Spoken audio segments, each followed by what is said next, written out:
이단들 가운데서 상대하기가 어려운 이단들이 있어요. 다음과 같은 두 가지 경우입니다. 첫째는 그 이단 집단에서 초자연적인 기적 같은 게 일어나면 그러면 그거 참 상대하기가 힘듭니다. 사람이 신앙이 깊다, 어쩌다, 성경 지식이 많다 그래도 일단은 초자연적인 기적이 일어나면 사람이 거기에 꽉 휩쓸리기가 쉽거든요.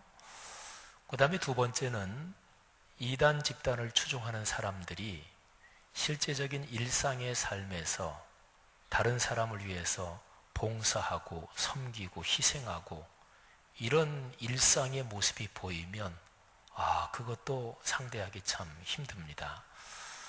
제가 독일에서 목회할 때 어떤 이단 집단 그쪽 추종자들인데 독일의 교민 사회는 뻔하거든요. 교민들이 많지 않기 때문에.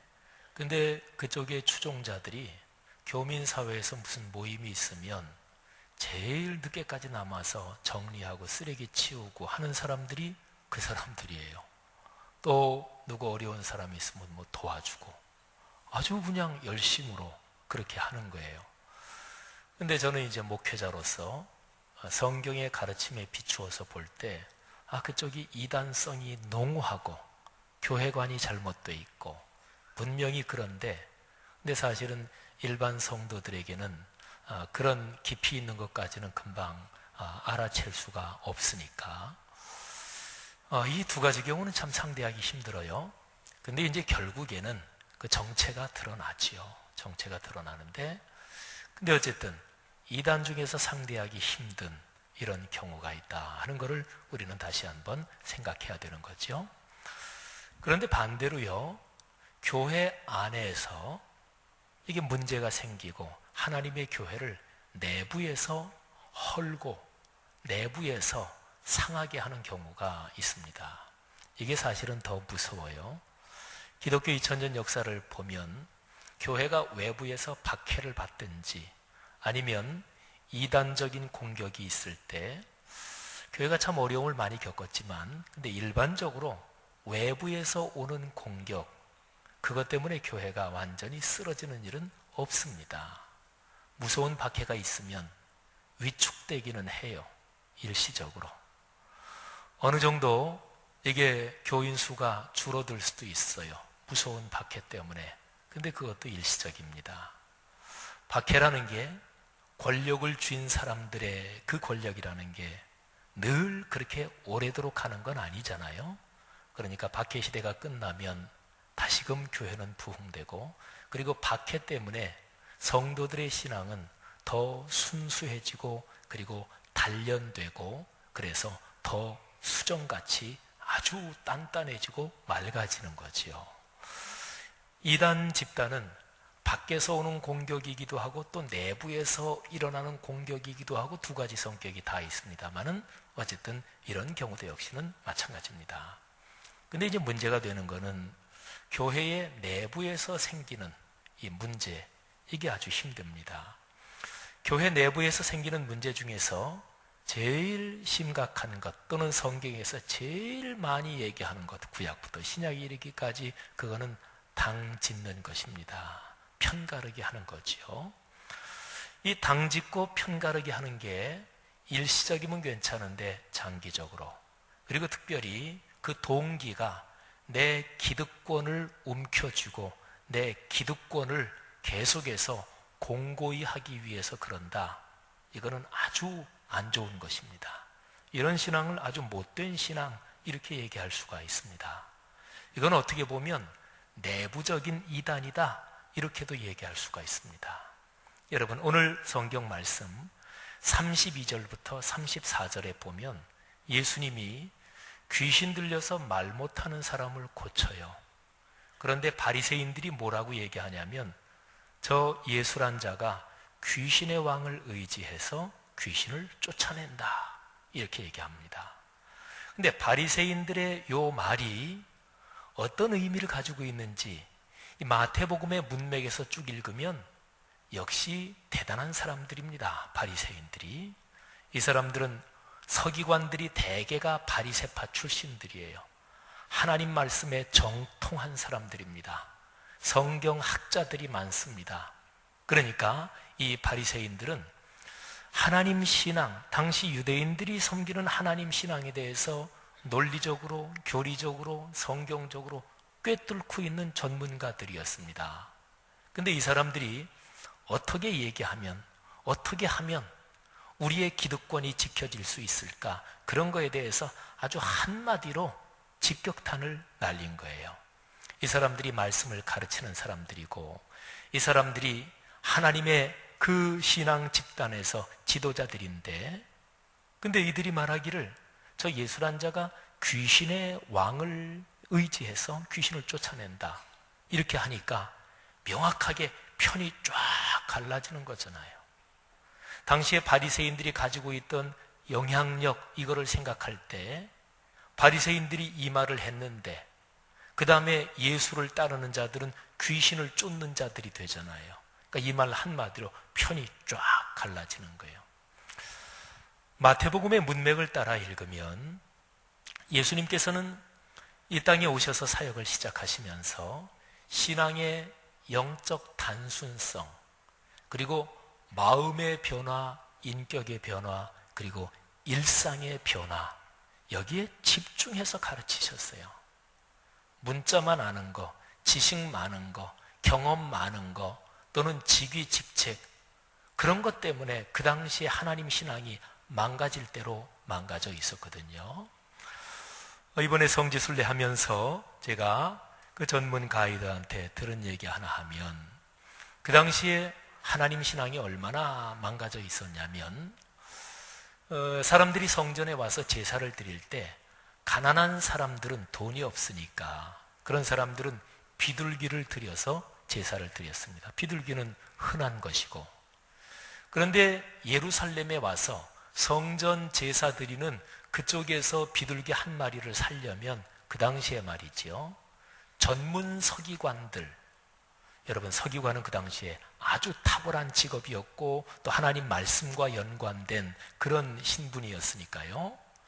그 당시 사람들이 주급으로, 주 단위로 월급을 받았는데 서기관 중에서 아주 탁월한 서기관들이 한 주에 받는 주급, 그거 가지고 성전 구역에서 비둘기 한 마리 살 수 있었대요.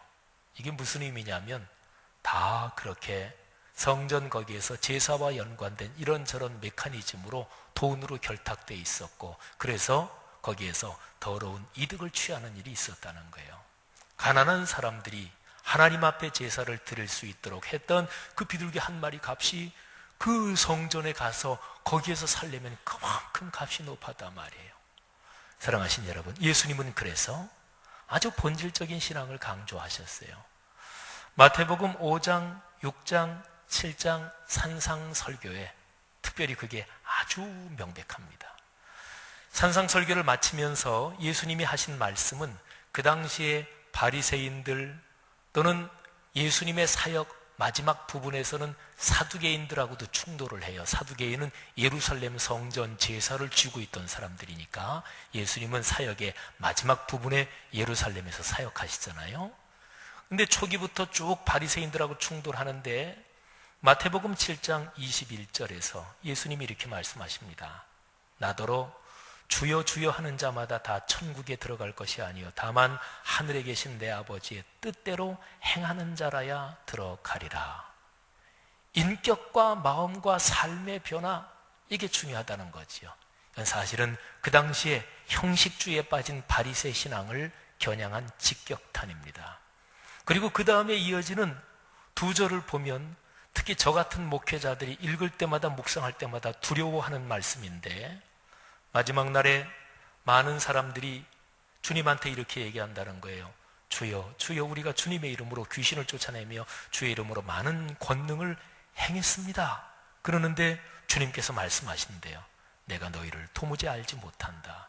불법을 행하는 자들아 내게서 떠나가라.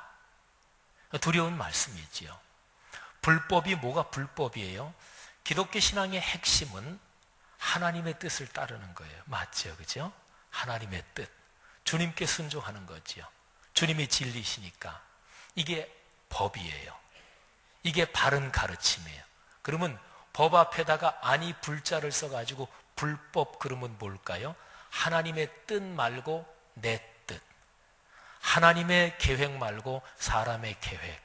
하나님의 뜻과 계획과 하나님의 가르침, 거기에서 떠난 게 불법인데 거기에서 떠난 거에서 대표적인 게 누구나 다 그렇지만 내 뜻, 내 고집, 내 관심, 내 판단 이런 거지요. 기독교 신앙은 내가 죽어야 되는 거죠. 내 옛사람이 죽어야 되는 거죠. 그래서 내 뜻, 내 고집 이런 게 이제 점점 커지면 거기에서 일어나는 게 뭐예요? 이제 편가르기지요.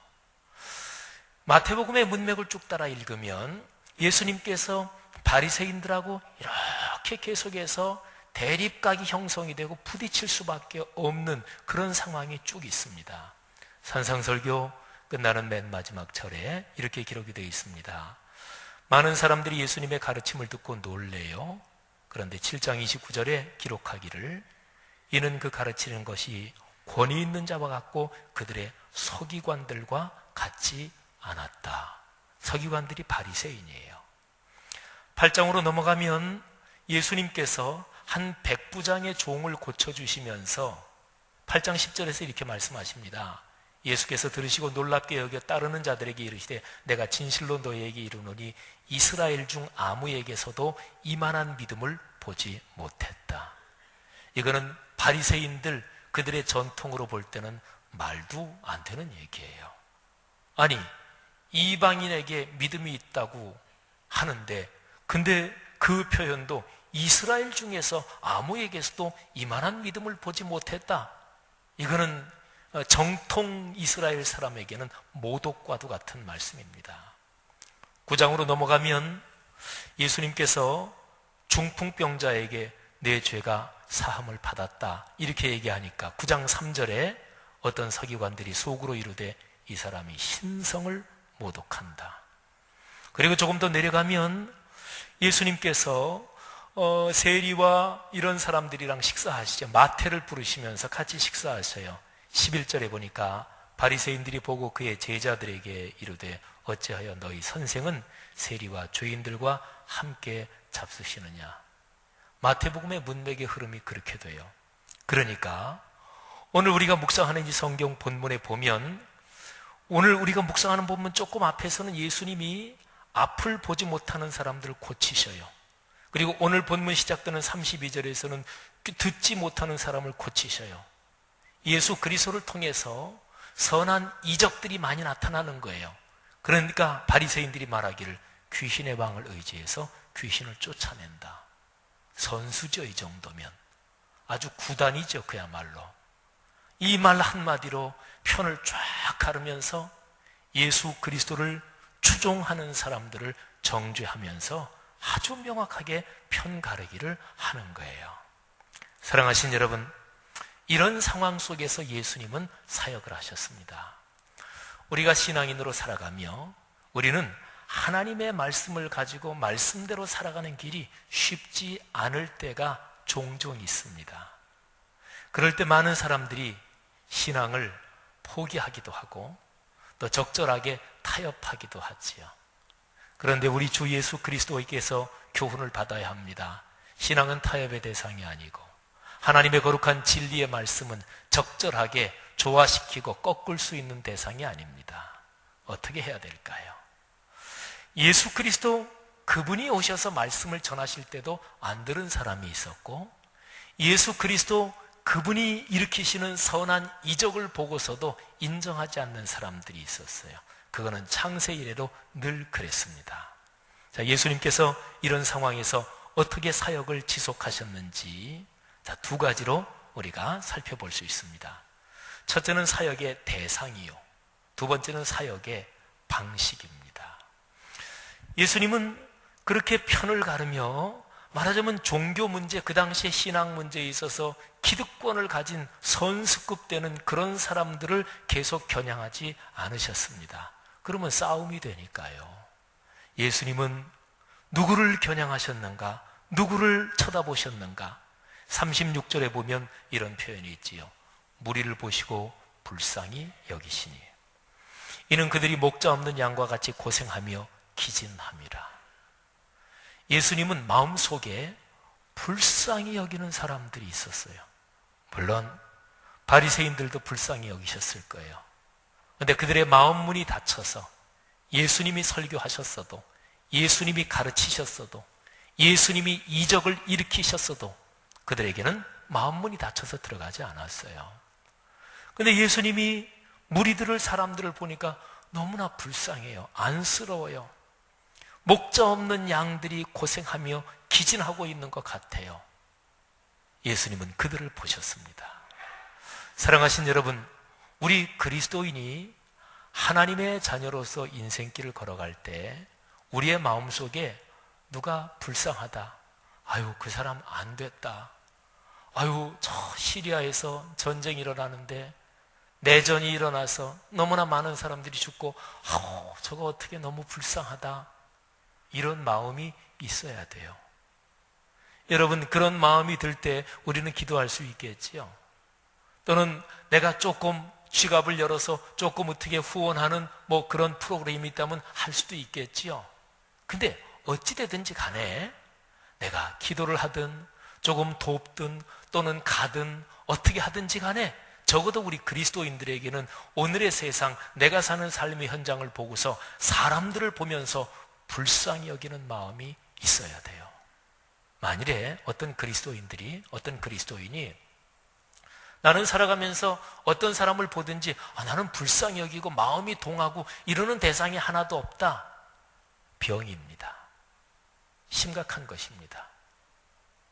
아니 어떻게 오늘날의 세상에서, 아니 오늘날만이 아니라 인간이 사는 세상에서 우리 주변을 보면서 불쌍한 마음이 안 들다니, 그 사람 마음이 왜 그렇게 딱딱해졌을까요? 그 사람 마음이 왜 그렇게 굳었을까요? 남을 불쌍히 여기는 게 쉬운 일은 아니에요. 내 마음이 힘들잖아요. 내 속을 끓이잖아요. 안쓰럽잖아요. 그런데 그게 하나님이 주신 축복이에요. 예수님의 사역에서 늘 기본되는 것은 바로 불쌍히 여기는 마음이었습니다. 예수님께는 그 마음이 늘 그분 마음속에 강처럼 흘렀어요. 사랑하신 여러분, 우리 그리스도인으로서 오늘의 세상, 우리가 사는 세계에서 불쌍히 여기는 대상이 있기를 주의 이름으로 축복합니다. 이 마음이 축복이에요.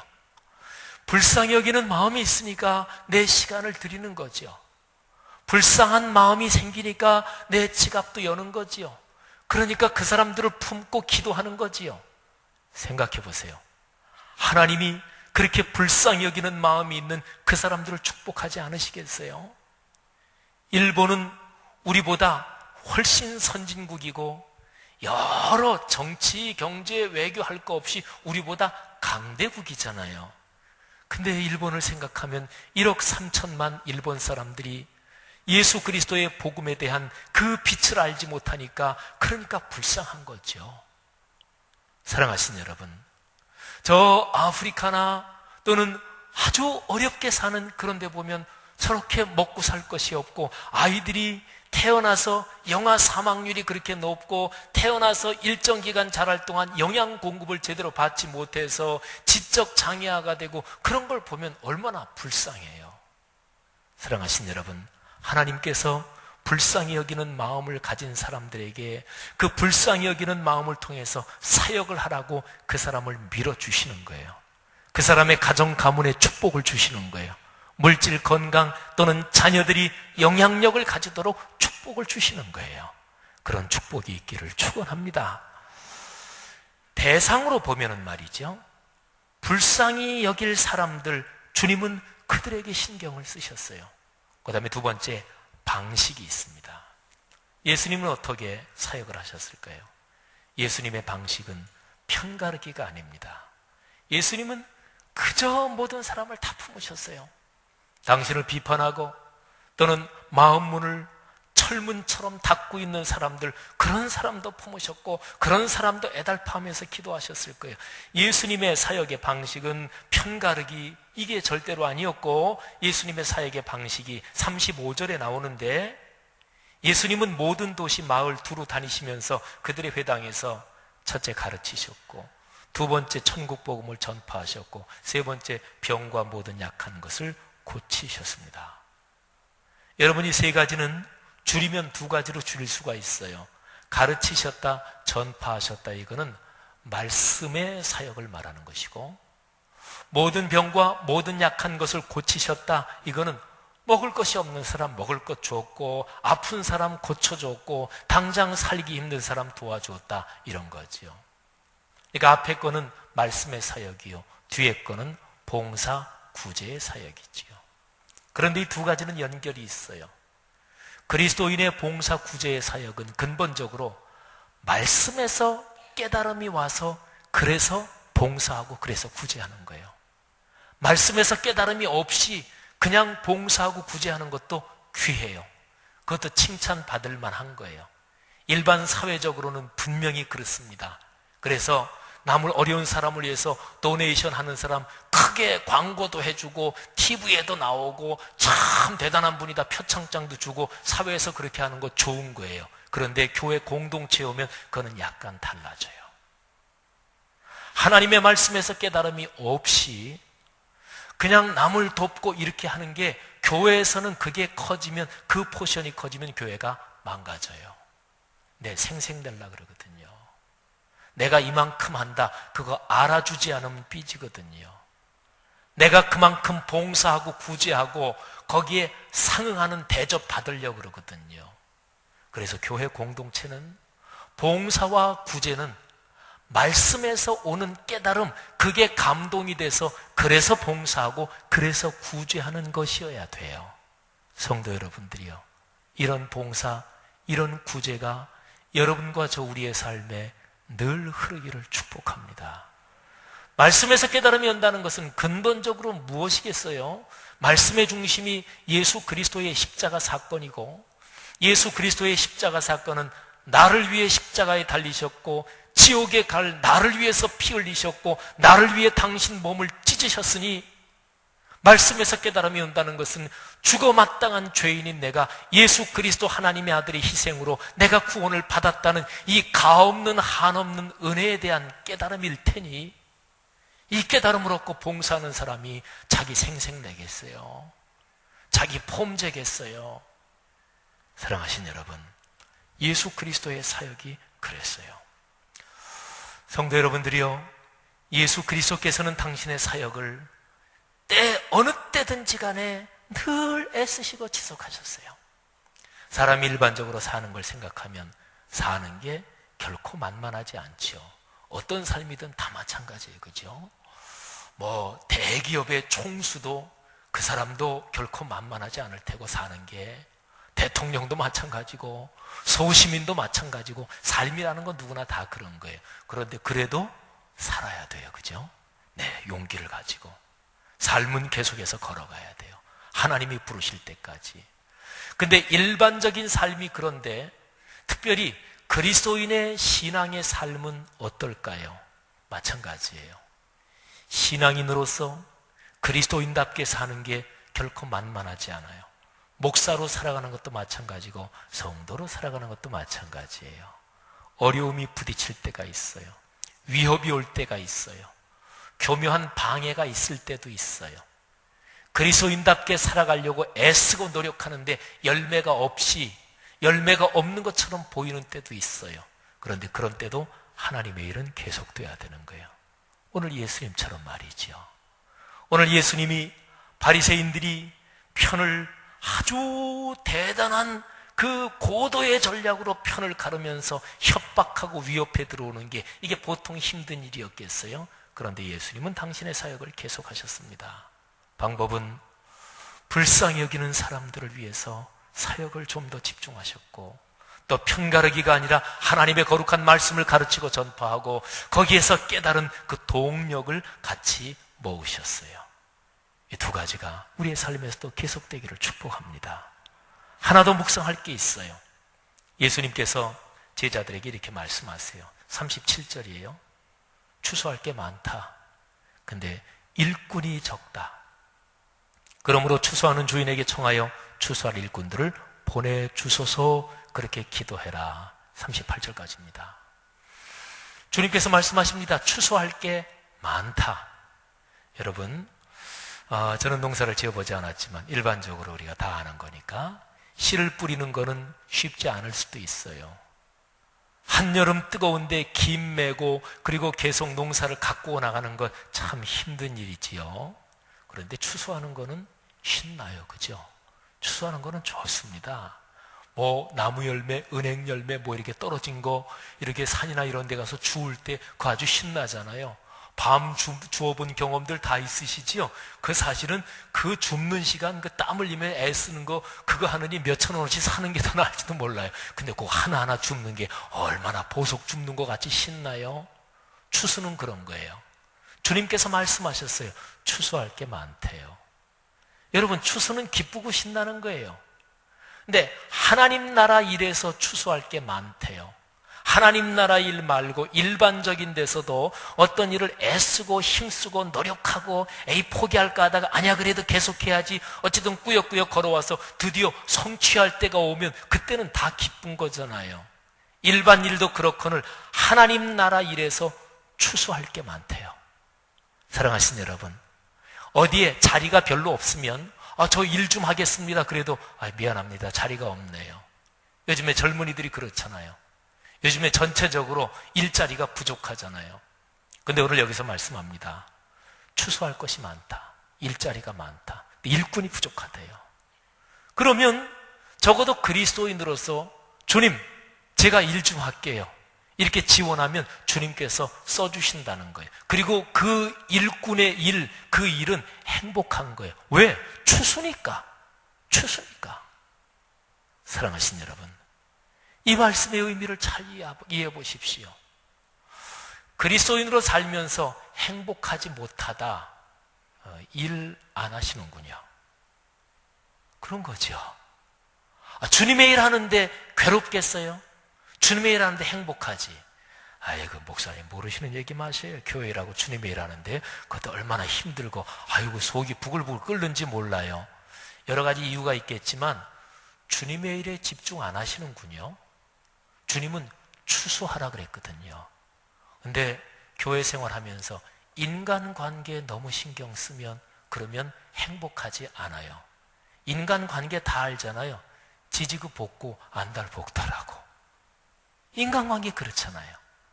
그러니까 내가 교회 섬기고 봉사하고 하면서 내가 섬기고 봉사하는 걸 잘 분석해. 내가 추수하는가?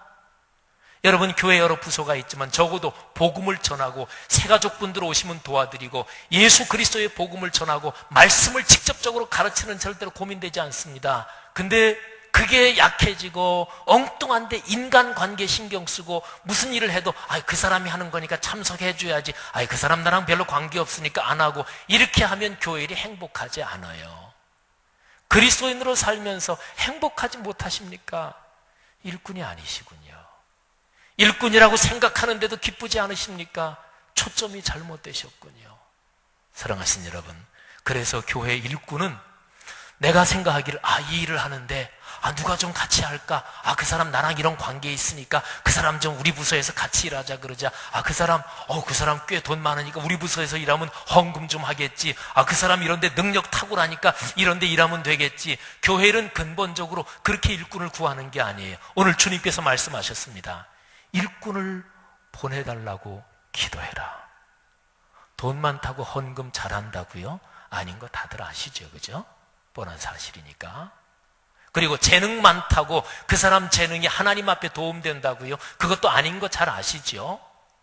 돈이든 재능이든 무엇이든지 간에 하나님의 거룩한 말씀에서 은혜 받고 예수 그리스도의 십자가에서 내가 주님께 받은 은혜가 감격이 되고 그 체험이 있어서 그럴 때에 하나님 앞에 온전히 드리는 재물과 재능과 시간과 헌신이 되는 거지요. 그래서 일꾼은 그렇게 찾는 거예요. 일꾼은 그렇게 세워지는 거예요.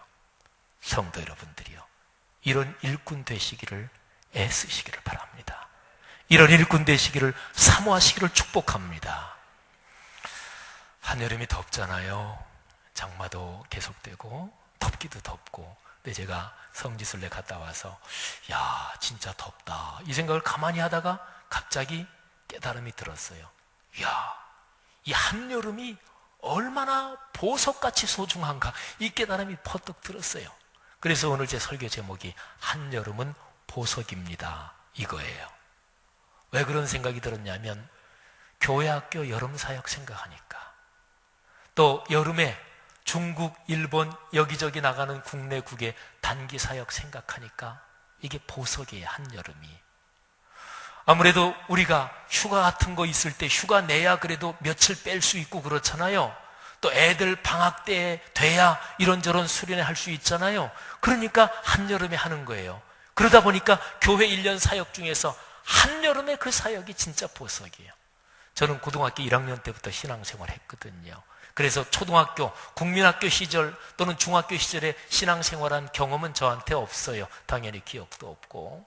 그런데 누구나 신앙생활 제일 처음 시작했을 때부터 지금까지 걸어오면서 내 신앙의 제일 큰 감동과 제일 큰 기억에 남는 사건을 얘기하란다면 아마 적어도 초등학교든 유치부든 이 어렸을 때부터 신앙생활한 사람이면 그럴 때 여름 수련의 기억일 거예요. 저한테도 묻는다면 제가 고등학교 2학년 때 저 경기도 광주 초월면 도평리인가 그쪽에 강가에 가가지고 마지막 날에 거기서 캠파이어 예배하면서 나무 십자가에 자기 초를 하나씩 다 꽂고 바람도 없이 잔잔한 그 밤 강가에 그 나무 십자가를 조용히 들어서 띄우고 십자가가 초가 가득히 꽂힌 십자가가 강물 따라 흘러내려가는데 거기에 뒤따라가면서 찬양을 불렀던, 하늘에는 별이 쏟아질 때 총총하고, 그게 지금도 기억에 남아요. 사랑하는 교사 여러분, 사랑하는 교회 학교에 섬기는 여러분, 여러분들이 헌신하고 여러분들이 애쓰시는 여름 수련회, 여름 성경학교를 통해서 그 아이들이 자라면서 평생 잊지 못할 신앙의 보석을 마음속에 품게 될 거예요. 여러분의 그 헌신하시고, 우리나라 뭐 휴가나 많아요. 1년에 그냥 겨우 일주일, 그거 달랑 수련회 하는데 다 내는 게 얼마나 큰 헌신이에요.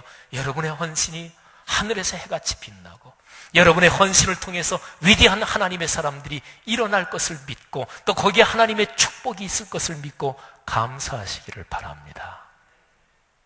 소울 프로젝트, 이 계제에 전 세계 굶주린 어린아이들 한 800여 명 돕는 우리 교회 그 사역을 기억합니다. 사랑하신 여러분, 소울 프로젝트 하시는 분들 중에서 절대로 연중에 끊으시면 안 돼요. 예를 들어서 여러분 사업, 직장 또는 여러분의 세상 살아가는 대인관계에서 여러분에게 영향을 끼치는 아주 중요한 어떤 사람이다. 그런데 말도 없이 중간에 뚝 끊는 경우 없잖아요. 내게 중요한 건 그렇게 하고 하나님의 일을 위해서는 마음대로 끊어도 되고 그러는 거 아니죠, 그죠? 그러니까 적어도 소울 프로젝트에 참여하시는 분들은 연간 단위로, 그래서 내가 내년에는 참 힘들겠다, 아무래도 한 달에 10,000원씩 내는 거지만 그것도 좀 부담이 된다, 뭐 개인이 신앙이 떨어져서 그 의미가 별로 없어서 그래서 안 할 수도 있고, 또는 경제적으로 진짜 어려워서 안 할 수도 있지만, 그러면 올해까지만 하고 한 10월쯤 되면 그러면 얘기해서 죄송한데 제가 내년부터는 못할 것 같아요. 그래야 그쪽에 수혜받는 학생들한테도 얘기하고, 또 국제기아대책이든 월드비전이든 우리 교회 자체적으로 한 데서도 계획을 세울 거 아니겠어요.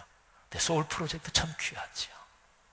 공부도 못하는 아이들, 공부할 여건이 안 되는 아이들, 먹지 못하는 아이들을 우리가 800여 명을 케어하고 있습니다. 이 한여름에 이런 사역들을 생각하면 너무너무 감사한 거예요. 사랑하는 성도 여러분들이요, 하나님을 위해서 봉사하는 그 일꾼들의 사역이 하나님 나라에서 찬란한 태양처럼 빛날 뿐 아니라 이 세상에 살 때도 하나님께서 여러분의 사역에, 여러분의 가정의 삶에 경제적으로, 건강으로, 또는 여러분 가문 대대로 사회적 영향력을 가지고 주님의 일을 넉넉하게 감당할 수 있는 축복을 주실 줄로 믿으시기를 바랍니다. 기도하겠습니다.